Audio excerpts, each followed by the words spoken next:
తో అయ్యేది ఏమీ లేదు. ఖచ్చితంగా మళ్ళీ మనం అధికారంకి వస్తాం. మీకు ఎగ్జాంపుల్ ఆంధ్రానే చెప్తున్నా. 2019లో వైఎస్ఆర్సీపీ గెలిచినాడు. తెలుగుదేశం పార్టీకి కేవలం 23 ఎమ్మెల్యేలు మాత్రమే ఉండే. దాంట్లో కూడా 5-10 మంది అప్పుడు జాయిన్ అయితే తెలుగుదేశం పార్టీలో కేవలం 13 మందో 15 మందో ఎమ్మెల్యేలు మాత్రమే మిగిలిరు. కానీ మొన్న అయిన 2024 ఎలక్షన్లలో 164 సీట్లు టీడీపీ గెలిచింది. 11 సీట్లకి వైఎస్ఆర్సీపీ దిగిపోయి ఖచ్చితంగా మళ్ళా వచ్చే అసెంబ్లీ ఎలక్షన్లు ఎప్పుడైనా కూడా మళ్ళా కేసీఆర్ గారు ఈ తెలంగాణ రాష్ట్రానికి ముఖ్యమంత్రి కాబోతా ఉన్నారు. 119 సీట్లలో ఖచ్చితంగా మళ్ళా మనం 110 సీట్లు గెలుస్తాము, రాసి పెట్టుకోండి అని చెప్పి సందర్భంగా తెలియజేస్తా ఉన్నాను. కాబట్టి ఎవరు తొందరపడి నిర్ణయాలు తీసుకోకర్రి. మీరు తీసుకొని పోతే మీరే ఇబ్బంది పడతారు ఫ్యూచర్లో తప్పితే దీంట్లో అయ్యేదేం లేదు. ఇవాళ మీకు ఇప్పుడు మీరు నిన్న చూడొచ్చు కర్ణాటకలో కాంగ్రెస్ పార్టీ ముఖ్యమంత్రి సిద్దిరామయ్య గారు స్టేట్మెంట్ ఇచ్చారు. బీజేపీ పార్టీ 50 కోట్లు ఎమ్మెల్యేలకు ఆఫర్ చేస్తున్నారు రమ్మని చెప్పని ఇచ్చిరని కాంగ్రెస్ పార్టీ ముఖ్యమంత్రి స్టేట్మెంట్ ఇచ్చారు. మరి ఇక్కడ కాంగ్రెస్ పార్టీ ముఖ్యమంత్రిని నేను అడుగుతా ఉన్నా, ఆడ మీ ముఖ్యమంత్రి ఏమో బీజేపీ పార్టీ వాళ్ళు 50 కోట్ల రూపాయలు ఇచ్చిరని చెప్తా ఉన్నారు. మరి మీరు ఎన్ని కోట్ల రూపాయలు ఇచ్చి మా ఎమ్మెల్యేలను కొనుక్కుంటుర్రీడా? యావత్ తెలంగాణ ప్రజలందరూ కూడా దీని జవాబు కోసం వెయిట్ చేస్తా ఉన్నారు.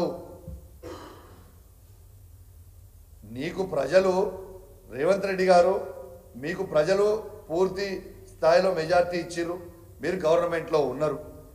మీరు ప్రామిస్ చేసిన 6 గ్యారెంటీలని ఎట్లా ఇంప్లిమెంటేషన్ చేయాలని ఆలోచన చేయరు. మీరు సంపాదించిన అక్రమ సొమ్ముతోని ఈ ఎమ్మెల్యేలను కొనుక్కుంటే ప్రజలు మొత్తం కూడా గమనిస్తూ ఉన్నారు. ఖచ్చితంగా మీరు తీవ్రమైన పరిణామాలు ఫ్యూచర్లో ఎదుర్కొంటారని ఖచ్చితంగా నేను హెచ్చరిస్తా ఉన్నానని చెప్పి ఈ ముఖ్యమంత్రి గారిని కూడా హెచ్చరిస్తా ఉన్నాను. ఇలా మీరు ప్రజల సమస్యలు పట్టించుకోకుండా ప్రజలందరూ కూడా మీరు ఇచ్చిన 6 గ్యారెంటీలు ఎప్పుడు ఇస్తారని ఎదురు చూస్తుంటే మీరు అది చూడకుండా దీనికి ఎమ్మెల్యేలను కొనుక్కోవడం, ఎమ్మెల్యేలకి కోట్లాది రూపాయలు ఇచ్చి కొనుక్కుంటే ప్రజలు ఎవ్వరు కూడా మిమ్మల్ని హర్షిస్తలేరు. ఎస్, ప్రజలందరూ వేచి చూస్తున్నారు. రేవంత్ రెడ్డి గారు మహిళలకి మీరు 2500 ప్రతి మహిళకి ఇస్తా అన్నారు. 18 ఏళ్ళు వయసు నిండిన ప్రతి మహిళకి 2500 రూపాయలు ఇస్తా అన్నారు. అది ఎప్పుడు ఇస్తారు అని వేచి చూస్తూ ఉన్నారు. ఇలా తాతలవ్వలు కూడా 2000 నుంచి 4000 రూపాయల పెన్షన్ ఎప్పుడు చేస్తామని వేచి చూస్తూ ఉన్నారు. వికలాంగుల పెన్షన్ 4000 నుంచి 6000 రూపాయలు ఎప్పుడు చేస్తామని వేచి చూస్తూ ఉన్నారు. ఇలా గ్యాస్ సిలిండర్ సబ్సిడీ కూడా ఎవరికి కూడా పడతలేదు, ఎప్పుడు చేస్తామని చేసి చూస్తూ ఉన్నారు. ఇలా అదేవిధంగా ఇలా రైతు భరోసా ఎప్పుడు వేస్తావు, ఆల్రెడీ వాళ్ళది అయిందని దానికోసం వేచి చూస్తూ ఉన్నారు. ఇవన్నీ చేయకుండా ఎమ్మెల్యేలను కొనుక్కోవడం ఏంది? దీనికి ఖచ్చితంగా నేను చెప్తా ఉన్నా,